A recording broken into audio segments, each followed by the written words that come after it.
Wanawake waheshimu wanaume, nyumbani ni kama kanisa, na watoto waheshimu wazazi, kwa kila jambo kuwatii.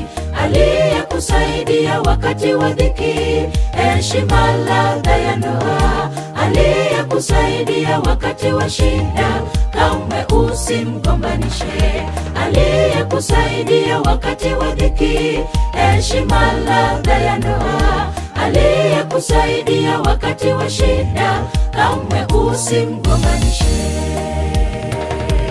Wanawake waheshimu wanaume, nyumbani ni kama kanisa, na watoto waheshimu wazazi, kwa kila jambo kuwatii.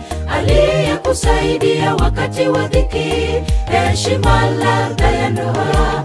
Aliyekusaidia wakati wa shida, kamwe usimgombanishe. Aliyekusaidia wakati wa dhiki, heshima ladha ya ndoa. Aliyekusaidia wakati wa shida, kamwe usimgombanishe. Ni upendo na heshima kwenye ndoa, ni msingi wa amani na baraka. Waliosameheana makosa walifanikiwa maishani. Ni upendo na heshima kwenye ndoa, ni msingi wa amani na baraka. Waliosameheana makosa walifanikiwa maishani.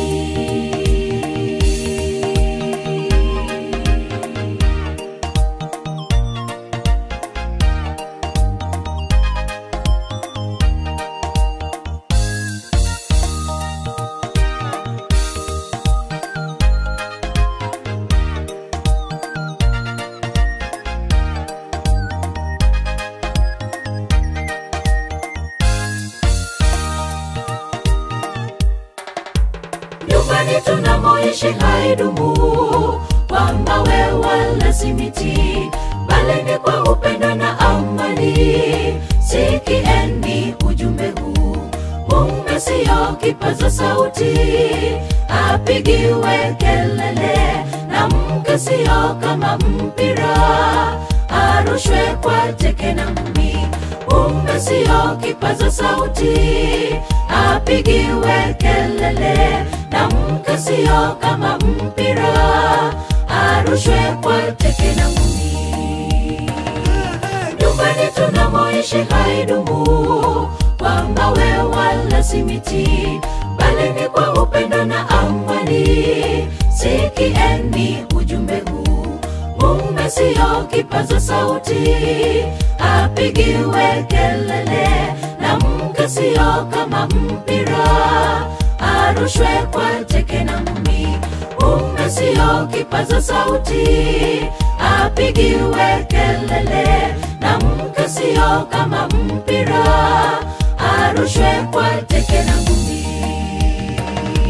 Ni upendo na heshima kwenye ndoa, ni msingi wa amani na baraka. Waliosameheana makosa walifanikiwa maishani. Ni upendo na heshima kwenye ndoa, ni msingi wa amani na baraka. Waliosameheana makosa walifanikiwa maishani. Ni upendo na heshima kwenye ndoa, ni msingi wa amani na baraka. Waliosameheana makosa walifanikiwa maishani. Ni upendo na heshima kwenye ndoa.